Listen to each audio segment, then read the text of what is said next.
Welcome to EIPIP Meeting 106. This is issue number 340 on ETH EIPIP GitHub repositories. On agenda, we have some open issues and pull requests to take a look by the editors, and then we will look into some other discussion topics suggested on the agenda by different users and authors. We'll take a look at the monthly insight and few other updates from earlier meetings. So starting with the first item, that is edits to final proposal. I see we are waiting on editor's decision. The PR number is 8590.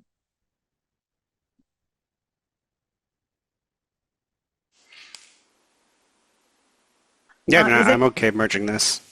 Does it require force merging, or we are waiting because, I think Light Client was not on the call last time and we could not decide on that. So do we want to, what do you want to do? I don't think we can do anything about it. Okay, perfect. Let me make a note of it so I can ping Light Client separately to maybe take a look. Okay, 8590. I see next few PRs are already merged. So let's move on to the next not merged PR, which is 8634 on EIP repository. And the blocker here is, again, it seems like, okay, third approver.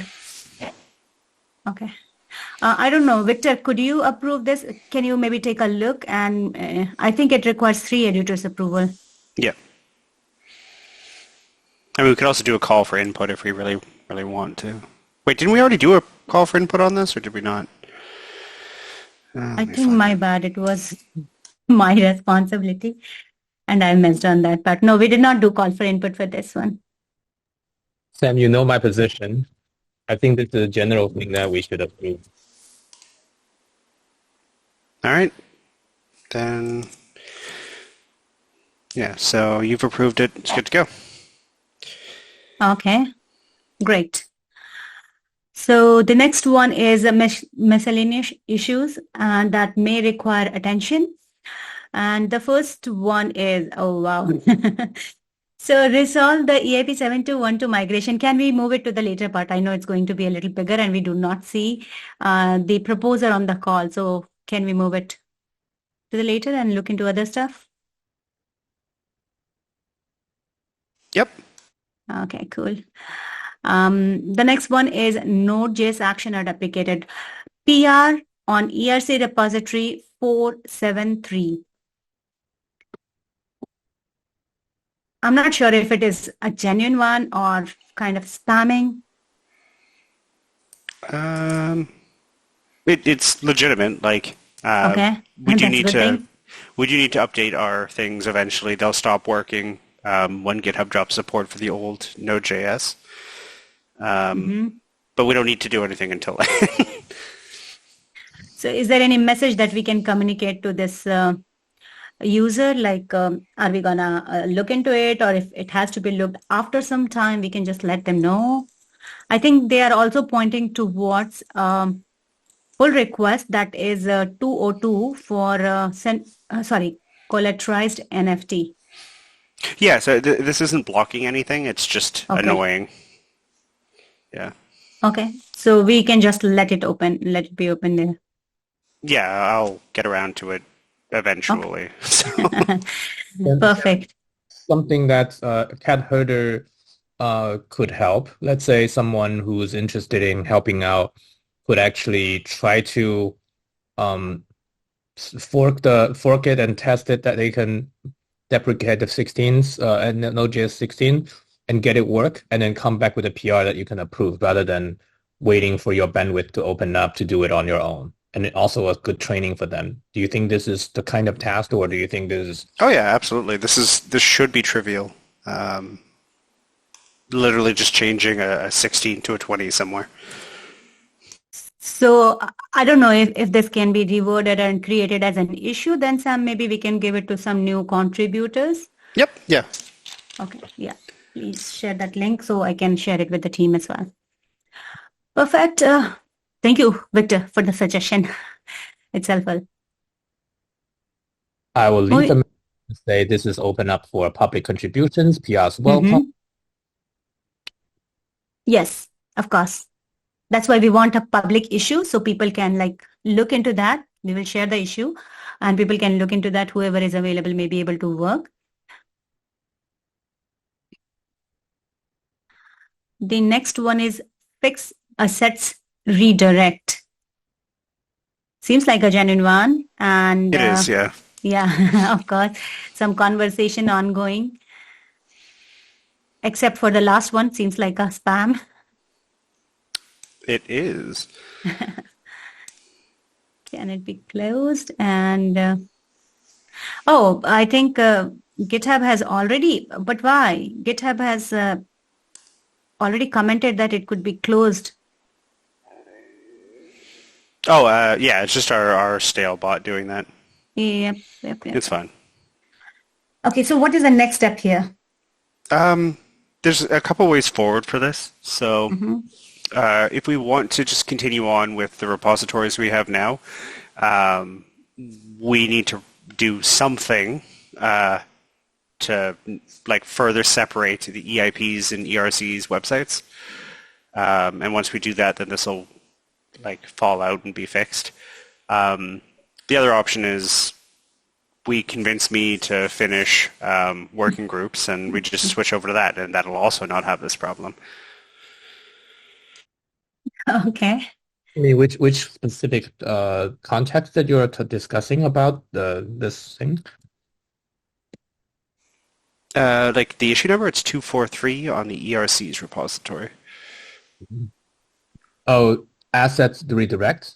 Yeah. So when you link to an asset in the Markdown file, right now you have to link to it with like EIP in the name. But when it, but you have to put it in the ERC folder, and it's very confusing for people. I see. Okay. No further questions. Okay, so I think both suggested next steps may take time. So this issue, I see it's being open and staying there for quite some time. I would definitely encourage you, Sam Wilson, to maybe take out time and work on the working group page that you were creating for rendering all these proposals. It would be nice to have. That's more a question of like, do we as the editors want to move to that? It's not really up to me to work on it at this point. It's are we making that change? And if so, we can do that. Sam, there's a option regarding two options are all great, but it would take time. The third option is actually enable the real link, right? If like I saw that it's SEC2-V2, if it's a legitimate external link, like they don't even need to put a PDF into our repository unnecessarily.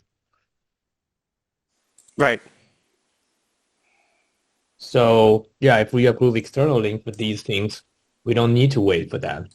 So I'm using that as an argument that we should be more flexible in external link. Yeah, I understand. Going back to Sam's question, I think, Sam, the main blocker there was like what kind of working group we are planning to have. And I think the conflict was on like, should working group be based on repositories or not? I think there were two proposals, one by you, one by me, and this was the main point of conflict, I suppose. Do we want to take it on right here, right now, or is it something that I should add explicitly on the agenda for the next meeting and maybe invite editors to make a decision on? Yeah, I think we need to do this like with a write-up and like have people make a decision, because I don't think we're going to get everybody on the call to talk about it ever. So. Okay, that sounds good. Then, yeah, we can look into some write-up and maybe ask start asking questions around, try to collect some thoughts from editors as well as other people from the community, and we'll try to put it together. Sorry for the delay.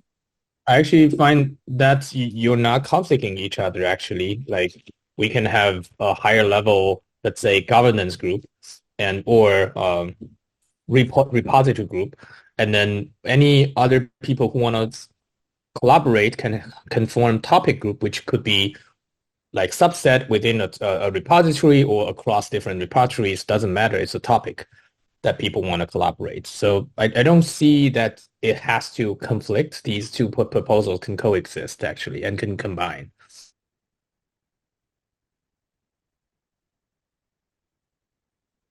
Very well. Let's try to add some more thoughts to the proposals, and if possible, we can come up with a write-up and see where we go with this one. Okay. Yeah, I think I can do that, Sam. Perfect. Yeah, perfect. Cool. Okay, let's move on. The next one is the next one is closed, of course. So we move on to issue number 8718. The issue has been deleted. Perfect. Thank you. And 8717. Oh, wow, Sam, looks like you have already bought it, all of them. Yeah. Perfect. Thank you so much. So that's all about it. Let me check the last one if it has gone as well. Yes.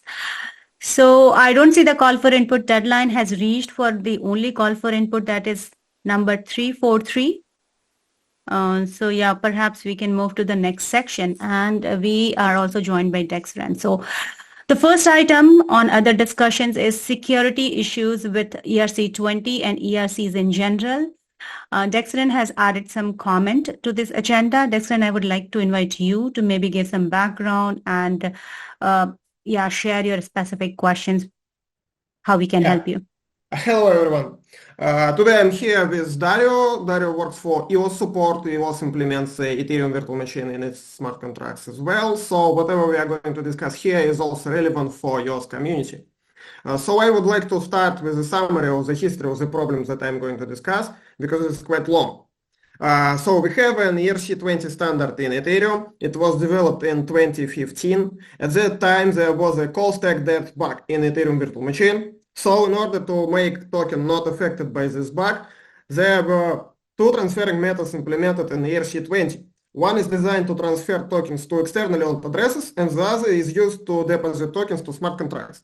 In 2016, the call stack depth bug was fixed, but ERC20 specification was not upgraded, obviously. And in 2017, I was researching the ERC20, and I discovered that it lacks error handling. If you use a method designed for transferring tokens between externally owned addresses to send tokens to a smart contract, then instead of getting an error, you will successfully deliver the tokens to the smart contract, but it will not be recognized as a deposit as a recipient contract, and you will effectively lose your money. I have reported this problem in ERC20, in the ERC20 finalization thread on GitHub. You can still find one calling there. However, Fabian Vogelsteller replied that they are finalizing ERC20 anyways. In 2017, I have created an alternative token standard ERC223, which was designed to solve this problem.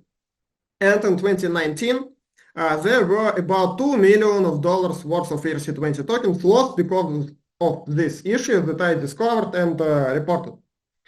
In 2023, I wrote a script that calculates the amount of lost tokens, and after the result of the script, it was possible to conclude that there are at least $80 million worth of ERC20 tokens lost to this issue that I reported 7 years ago.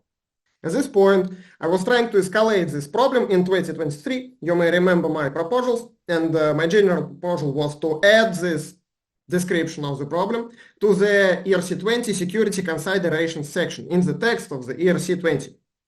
If I remember correctly, at some of the EIP editors' calls, my proposal was voted out by Greg Colvin when he stated that the problems of money losses caused by the design of ERC20 standard must be described somewhere outside of the ERC20 standard text.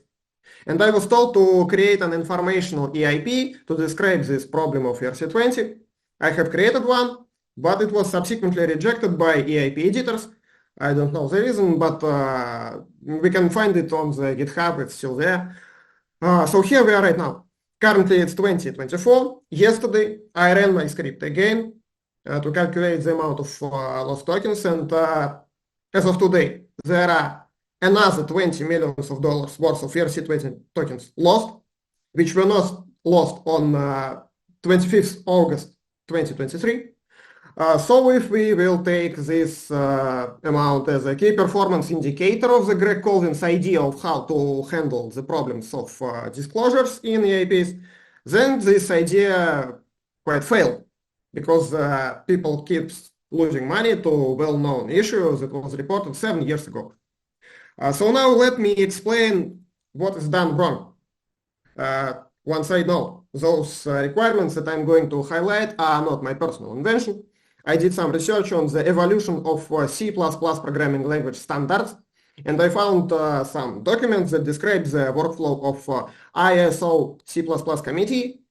And this is a practice adopted by this project, one of the largest projects with largest development histories. I think it's quite good tooling. So the first one, exposure. In order to solve a problem in a standard, the problem must be clearly communicated to the implementers. It is very important not only to communicate the problem itself, but the severity of the problem as well, because people tend to treat known issues as something they don't need to worry about. I have a great example here for you. In 2023, I reported to Open Zeppelin that the pure implementation of ERC20 in the code is prone to this problems that I described, and at the same time it fits in critical security vulnerability criteria in their Open Zeppelin's bug bounty page. They replied that even though it does fit in critical security vulnerability, no bug bounty will be paid, obviously, and this is because it is a known issue, and it is reported a long time ago, so they are not going to do anything about it. If ERC20 standard itself will not change. So in fact, they have a known critical security flaw in their contracts, and people keep losing money because of this, but they place a secure label on their smart contract repository as if everything is good, and you can observe it, it's still there. So we need to make it very clear for the implementers that a pure ERC20 implementation will inevitably cause their users to lose money. As a result, they need to implement a sort of modifications on top of the base standard to prevent this, and this is more than possible. And here comes the second requirement to solve the standard problem according to ISO C++ committee document, alternatives. If we are stating that there is a problem in the standard, then in every place where the problem is mentioned, and in my opinion, it must be mentioned in every place where ERC20 is mentioned on Ethereum resources, there must be a list of actions that the implementers can take to either mitigate it, solve it, or avoid it. Unfortunately, it's not possible to solve the problem for ERC20 tokens, especially the existing ones, but it is possible to implement a number of modifications to the transfer functions that would prevent it. And in newly created versions of ERC20 tokens, it is possible to mitigate like 80% of the damage that it can take, it can inflict to the users. It is also possible to avoid this issue by using alternative standards. And here comes the third requirement to solve the standard problem, upgrading processes. If one standard must be replaced by another one, then the upgrading process must be coordinated. Currently in EAE process, there is no such thing as coordination of an upgrading process. There are no tools for this, and as a result, we didn't see any major standard upgrade, like ERC20 is the first standard that emerged in Ethereum. And it has a problem that fits in critical security vulnerability criteria according to Open Zeppelin's bug bounty, and it's still the mainly used one. I'm the author of an alternative token standard, so from my side, I'm working on ERC 7417, and I'm trying to change the paradigm one token, one contract, where if there is a USDT token on Ethereum, then every other USDT token that you can find is a scam. So with ERC 7417, there will be one version of each token in each standard, and effectively there will be ERC20 USDT, there will be ERC223 USDT created by a special contract. Yes, I will add the link to the documents and the comments after this call. Thank you for the reminder. So I will continue on the upgrading processes description. As an author of the ERC-223 standard, I am developing an upgrading process that will allow the ERC-20 and ERC-223 tokens to be converted from one to another. But imagine that you are the implementer, and if there is one standard that everyone uses, and it is supported by most of the exchanges, and ERC-20 is supported by all of the exchanges, and it's the only standard that's supported by exchanges. It is supported by wallets. Then why would you consider any alternatives? What can be the arguments to convince you as an implementer to even start thinking of using any alternatives? I had some discussions with the implementers. I can also provide the links. And the best argument for the implementers can be written in the text of this exact EIP. So everything that is written outside of the text of the EIP is treated as someone's opinion and not a valid argument to start doing something for the implementer. This is important to understand. And one note regarding Greg Collins' proposal. If some object is particularly dangerous, then the danger warning is normally placed on that object. For example, there are some dangerous household chemicals like bleach, and you can place a warning message, "Don't drink bleach," on a bottle of Coca-Cola and pretend that you did a great job warning people about the dangers of drinking bleach. If bleach is not designed for drinking, then you place a "Don't drink this" message on the bottle of bleach to warn the people. And this kind of explains why Greg Collins' proposal doesn't work, and why we have an extra $20 million lost after the implementation of the proposal. And now I would like to propose something that, in my opinion, can solve the problem or at least reduce the damage to the ecosystem. So, the first proposal. I would like to revise the ERC-20 vulnerability disclosure EIP that I was working on and finalize it. We can revise the old one, I can write a new one, it doesn't matter really.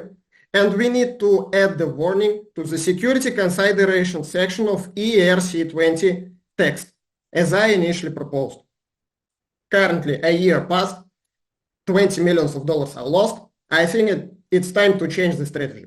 May I interrupt for a second? Yeah. So I think the prime example of why we can't or won't do that is I believe that your EIP 223 has a security flaw in it, which is that if you send tokens to a counterfactually deployed contract, there's no way to know ahead of time, and the account will be locked, and those tokens will be lost. So obviously the only way to fix that would be to require a signed message from any account that you're transferring to. So I want to put that warning into your EIP. Well, I would say that this is not a problem of my token standard. This is a problem of how Ethereum treats addresses. For example, here is Dario from EOS, and in EOS, addresses do not exist before you do some special action. So it basically has some built-in naming service. And this is not a problem of a token standard. This is a problem of how Ethereum creates addresses. Right, on Ethereum 223, can't detect counterfactually deployed contracts, and so the tokens might be lost. So that is a security problem, and now I believe that should be added to your EIP. So how do I add that to your EIP in our process, or in the process that you're describing? Wait a minute. Why would you think that this is a security problem of my standard? My standard is a copy-paste logic of the Ether, and do we add it to the description of how Ether works? Sorry, your EIP is a copy-paste description of what? The logic of ERC-223 is based on the logic of Ether, the native currency of Ethereum that you pay asking. So it's still a problem, though. Like, you can still lose tokens by sending to an address that eventually becomes a contract. Yes, it's obviously a problem. Yeah, I agree fully that it's a problem, but this is a problem of Ethereum, not the standard. This is a problem of addresses generation, not the transferring method. It's a different problem. Yes, it is a problem, but different problem.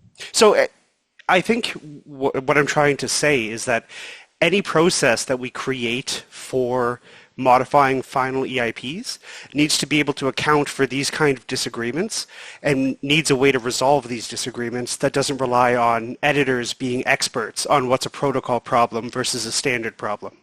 Yeah, and this is the next thing that I was going to discuss. I have a proposal. Okay, perfect. Yeah. I recall that we had a discussion a year ago regarding whether EIP editors are supposed to make these actions and act as security experts to determine whether something is a security problem or not. I would propose that there can be a simple rule. If something caused a verifiable loss of funds up to a certain amount, like $10,000, then it can be added to the security consideration section. We don't know if this is a security vulnerability or flaw or something else. If something has caused a verifiable loss of money that can be detected by simply going through transaction history and open blockchain explorers, then it can be added to the security consideration section of the corresponding EIP. I think that EIP editors can do this without any specific requirements for the security skills and going through blockchain history and reviewing if something was lost is not that specific. And if something caused the loss of money, after there is a precedent, you add it to the security considerations. So if the situation that you are describing here will happen to ERC-223 tokens, once it happened, we can add it to the security considerations. And is there a particular dollar value you're suggesting, or could it be one way? Sorry, I didn't understand the question. Oh, sorry. Is there a particular dollar value that you're looking for, or can it be as small as one way? I think it must be something like anti-spam, because if you will put $1, then someone can artificially throw $1 worth of assets in this situation, and nobody will sacrifice $10,000s for this to blow up the specification and add the problems that naturally never happens. So I think it must be smaller than $1 million and a little bit higher than something that an average person can sacrifice to gain a competitive advantage in the process. So you're saying, like, you're kind of describing we put a price on getting a competitive advantage, or? In theory, we can do it as little as $1, but it will not be representative. You will blow up the specification with issues that you, as editors, have to handle. But it's up to you. I'm just proposing a way of how we determine if something is a security issue or not. In theory, even if you lose $2, it's an issue. The question is if it is worth your editor's time to investigate small issues, or you need to focus on something else. If you will be investigating all the issues, it's fine for me. I'm just, anyways, like, is that the end of your, like, discussion, or do you want to say? I don't want to cut in too much. Yeah, I had 3 proposals. So the first one is to revive the old vulnerability or security flaw description EIP that I was writing and add something to the security consideration section of ERC-20. Implement this rule of how we can add new security considerations based on lost money. And I'm here to ask for feedbacks because it seems that I'm championing the solution of ERC-20 problems. So I'm here to hear feedbacks and maybe some else ideas of what else can I do to facilitate the solution and who else I can contact, like this. Thank you. Thanks for coming. I appreciate it. I think you did a really good job, like, articulating the problem, and it's good to have a record of that in our recording. So thank you. As for, like, I think the problem is more that there's, like, a missing layer in ERC governance or in Ethereum standards governance. So we deal with documents, right? Like, we just make sure they follow a certain rule and such, and then we try to be as objective as possible, which is kind of different from other standards bodies like the C++ standards body or W3C or any of the other ones who are generally a bit more opinionated. And I think we're missing this kind of opinionated layer that sits above the documents. So in the core development world, that's all core devs. So for example, like I could make an EIP that, I don't know, sends all of the ether to my address and get it through all of the document stages, get it to final. But that doesn't mean anything. It just means that the document can't be edited anymore. There's this layer above EIPs, all core devs, that kind of manages what they're implementing and what they're not implementing. That layer is missing for ERC development, and obviously it's hard to kind of envision one existing there, just because there's so many different competing actors and such. And I think it'd be very hard to say, like, you know, you better not implement ERC20 anymore or else we'll fine you or we'll, like, so I think that's the problem, is that we don't have this kind of opinionated governance layer. And it's not necessarily that something that we can solve at our, you know, document-centric layer. But I'm definitely open to other opinions on that. Okay, so I would say that I disagree with your vision of where the problem lies, because if you can make a proposal to change the protocol of Ethereum, yes, it's up to implementers to decide, and it's up to the keepers of consensus to adopt it or not. But here we are talking about something that community implementers will look on. And you are not providing them with sufficient information to make a proper choice. You are silencing the problems. You are not intentionally silencing the problems, I think, but the problems that exist for years and cause severe damage to the customers are not highlighted. They are hidden from the implementers. And I'm a security auditor, I own a security auditing company. When I am stating that there is a problem in the standard, they are treating it as if it is my auditor's opinion. It's not my opinion already. It is discovered, it is discussed, it is documented. It's not an opinion already. It is a fact. We can verify it by transaction history. And this needs to be included in the documentation. And you are governing the documentation. So that's why I came here to make some proposals of what can we change on the documentation governance level so that we, security auditors, on the social level, will gain a proper argument to convince the implementers who are too lazy to do the research themselves to make a proper choice. Well, thank you, Dex. Thank you, Sam. I hear the main problem is about the governance layer here, as Sam very well put it out. We do not have some place where we decide or maybe can make a decision on what would go in or not. The standard repository that we are having right now is open and open for all. As much as I understand the concern, and I share the concern as well, Dex, I am not very much confident that we have a solution right away, but we can definitely consider those three proposals that you have proposed today under consideration and would try to work on that.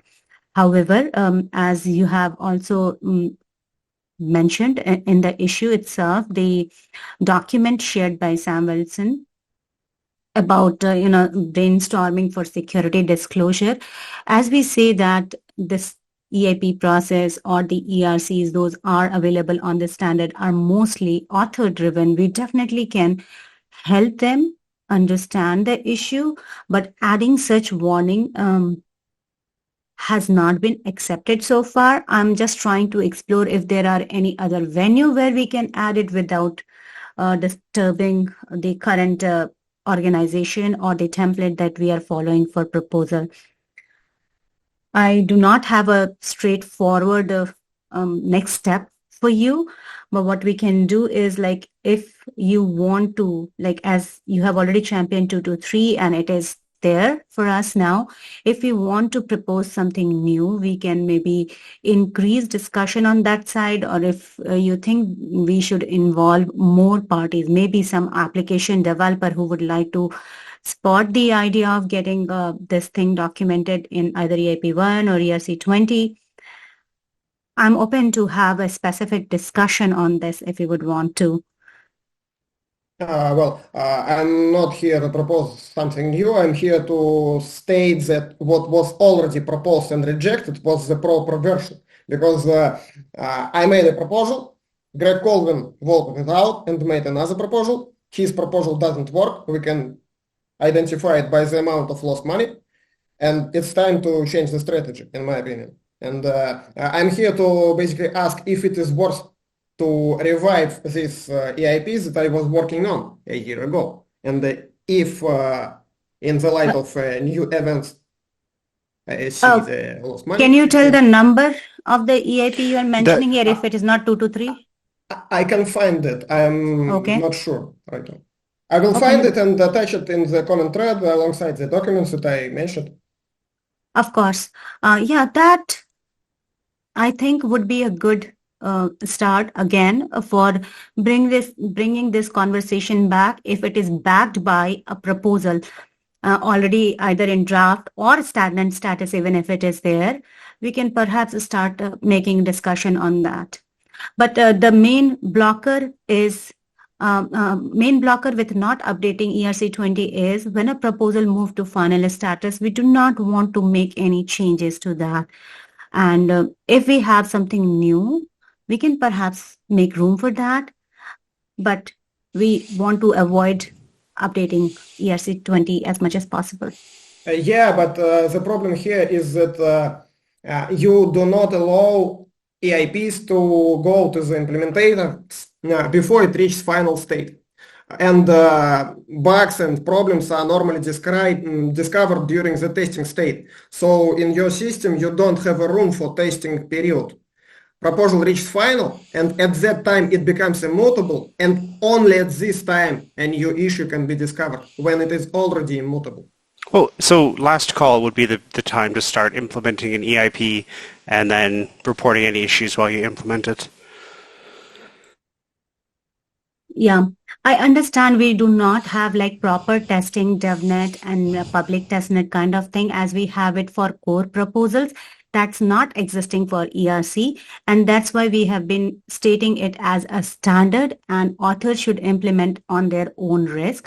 What we are trying to provide here is to make sure the standard that a user want to make available for the community has proper template, has proper checklist, and they have done their due diligence.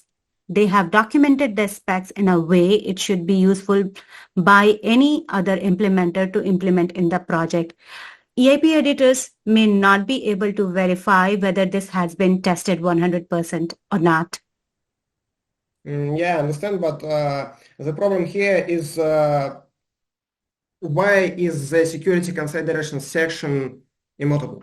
I understand why the specification is immutable. You can change the standard which is already in use. It will break the compatibility with already existing solutions, but security considerations can be append only.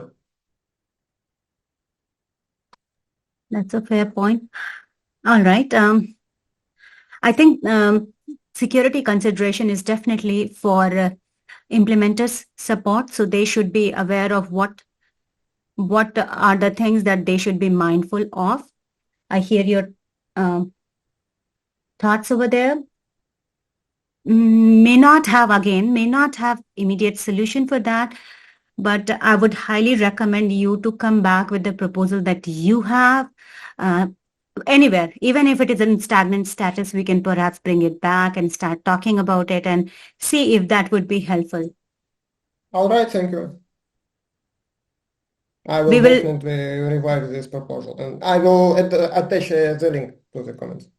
Yeah, if you could add it, that would be nice to have. We can perhaps take a look. And if that is like something in the stagnant status already and you want to revive it, please make a new PR to bring it back to active status. We will take it into EIP editing office hour.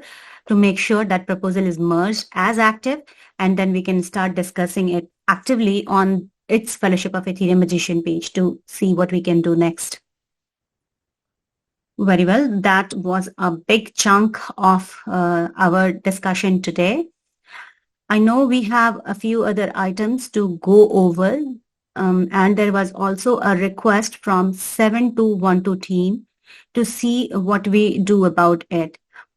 We know that there are two proposals. One is 7212 in RIP GitHub repository, and there is the other one 7212 in EIP GitHub repository. To add some context, when we made the split of EIP and ERC, we moved all the ERCs out of the EIP GitHub repository to the ERC GitHub repository. And 7212 was one of those proposals which was moved to the RIP GitHub repository. And here the status shown was moved. Now the proposal 7212 is in final status as per RIP GitHub repository. And they are also trying to push the proposal to the final status on EIP GitHub repository. That has brought some confusion, and this is being done because proposal 7212 is being considered for Petra upgrade.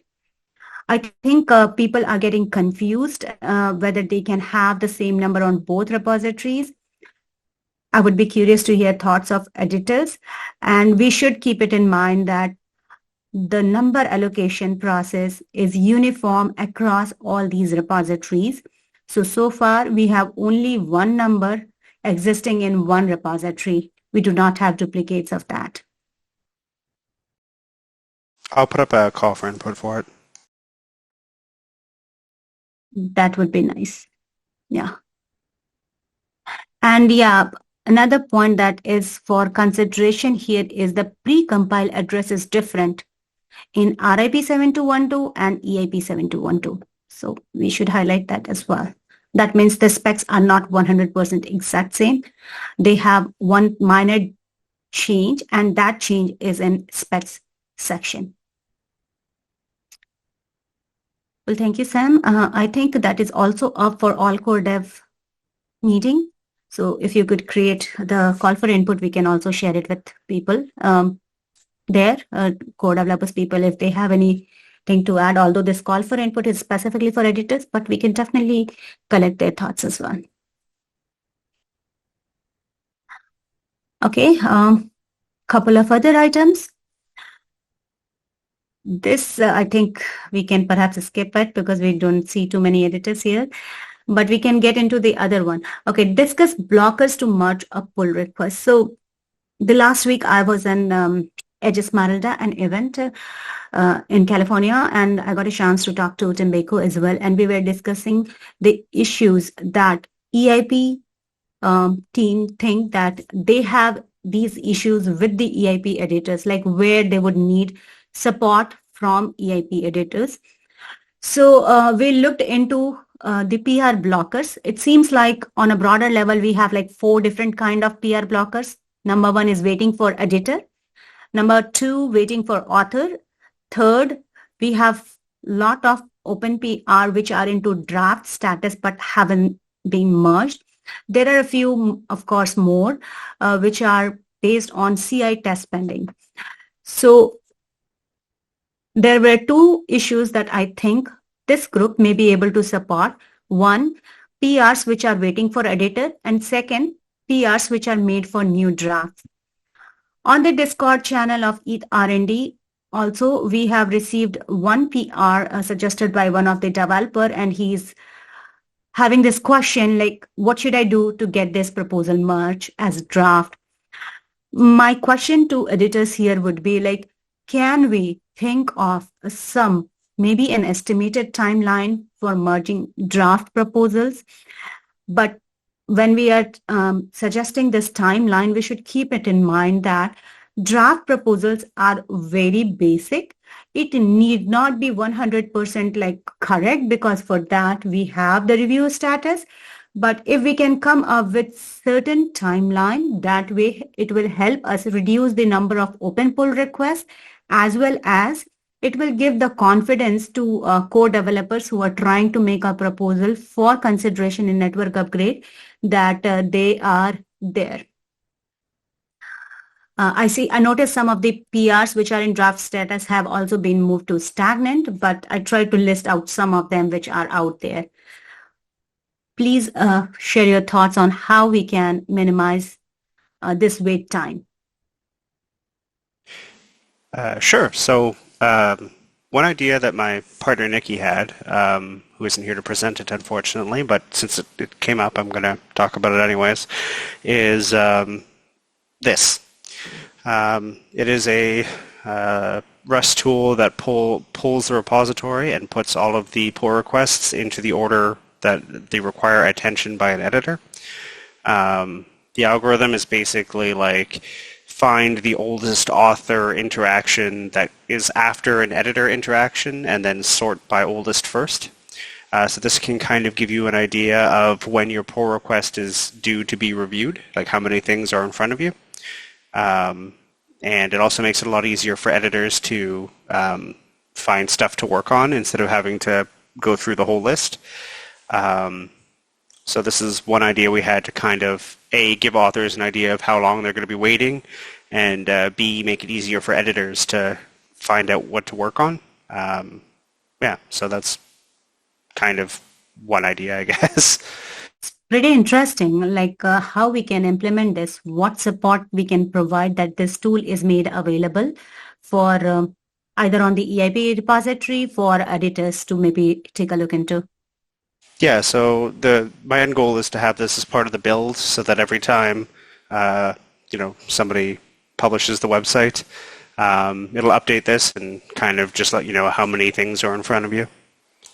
That would be awesome to have. So you did mention that it would be a part of build and someone publishes on their website. By that, would it mean that people may need to look into eips.ethereum.org to get a feel of how long is the wait time, or is it something? Yeah, exactly. Okay, perfect.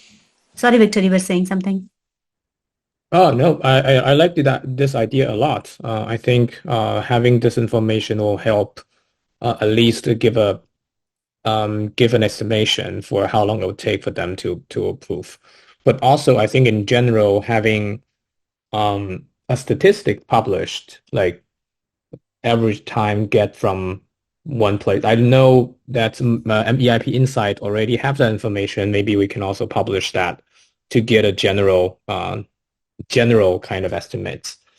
But for what Sam says, like for one specific EIP, instead of in addition to publish like what other EIPs are out there waiting for attention, we can't have a very good estimate unless we have there's a expectation of, let's say, queue or ordering or scheduling of who is going to work on them, right?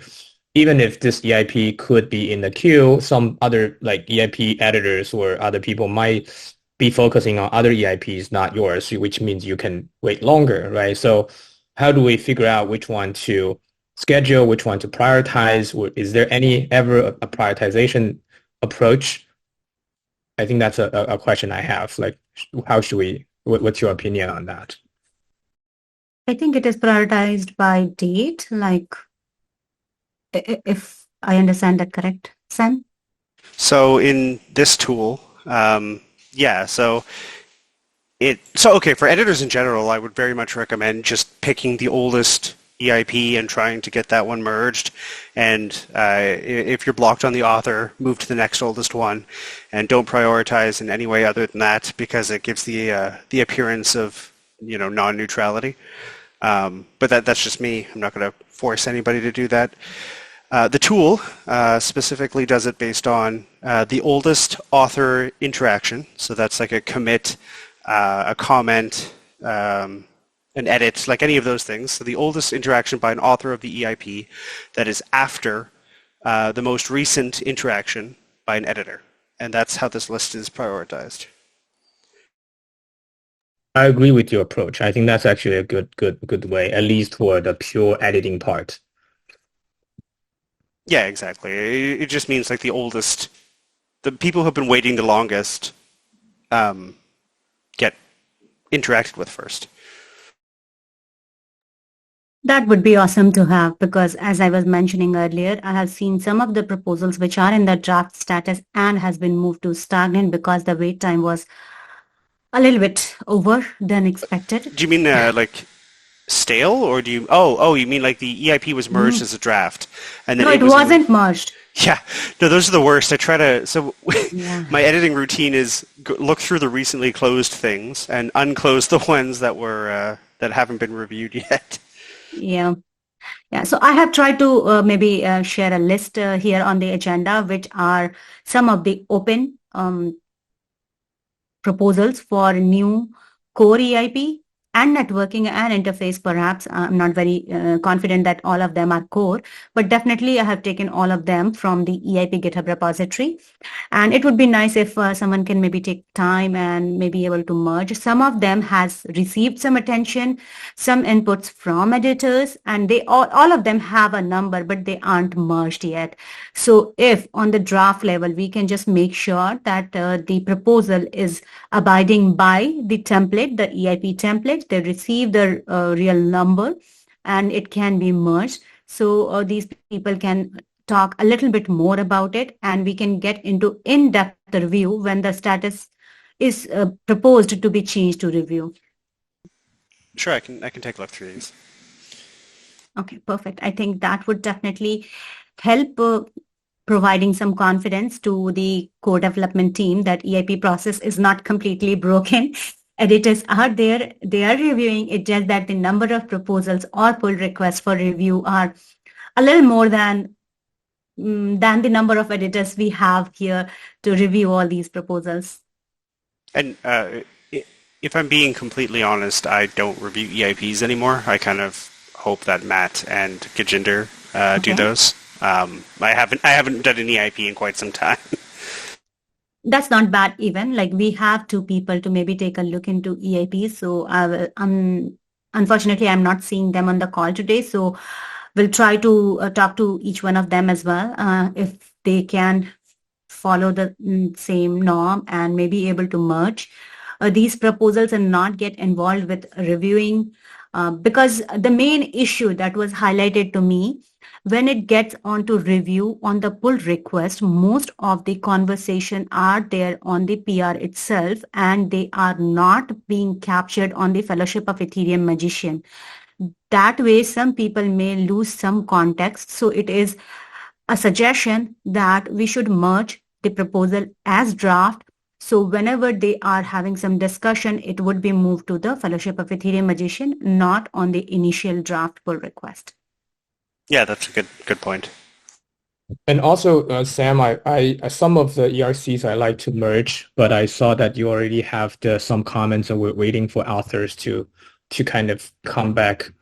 I wonder if some of those comments could actually be given after the merge of draft, because a lot of authors need them to be published as drafts, and then sometimes it's just a very basic grammatical change that doesn't affect understanding and completeness of the draft for it to get feedback.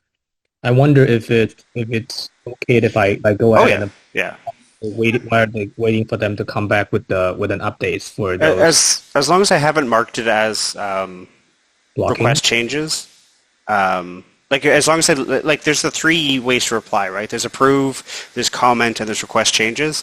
So as long as I haven't request changed on something, you can approve it if you want. I won't be mad. Yeah. So okay. So as long as it's not a request for match, right? If it's just like suggest a change, that's fine, right? Yeah, exactly. Like if it's not the red icon, you're good to go. Okay. Yeah, makes sense. I think that's some of them seems well, ever since Matt doesn't want me to ping people to say, hi, are you still working on this? Because of course that also reset the timer for the bots, which is, I think Matt's ask is reasonable. That's another consideration. Let it stale or approve it. Yeah. Yeah. We can perhaps discuss some of the options, how to bring them back for discussion and things like that. I have a couple of more points which we wanted to discuss from the meeting there. But in the essence of time, we may want to move it to the next meeting. But from this meeting, for note takers, if I can conclude it in a way that we are open to the idea of merging the initial draft as soon as possible. I know the number allocation is done within 24 hours. And if we can just try to merge draft proposals within a week's time at the max, definitely before next CodeDev call or next developers call, ACDC or ACDE, that would be helpful. And the same thing can be applied on ERC side as well. We would try to move most of the discussion out of the GitHub repository. We'll try to push it onto the Fellowship of Ethereum Magician page, whatever suggestions, recommendations we have for authors. All right. I know it's about time, so I wouldn't go through all of the details of EIPS Inside. We have added link. We have some changes seen in the month of June, not major changes coming up in July because today is just 3rd of July. People may take a look at it. And yeah, I think that would be all. Yes, I think there was this make a call for input for PR number 8390 was there, which I was supposed to do. Unfortunately, I did not do it. Maybe I'll try to do it this week. Anything else anyone would like to share, add for the next agenda item? Very well. Well, thank you everyone for joining us today. I know some people got some resolution, get to the next step, but we will try to solve issues as we are getting it. We definitely have our next step. We are open to bring up anything in the next meeting if anyone has any thoughts, new ideas that they would want to share or discuss with editors. So once again, thank you everyone for taking out time for this meeting. I would welcome all of you to share your thoughts, comments in the ETH Cat Herders Discord channel on the EIP Editors channel. You can always share your thoughts there and add any item for the next meeting as well. All right. Thank you, everyone. Have a good one.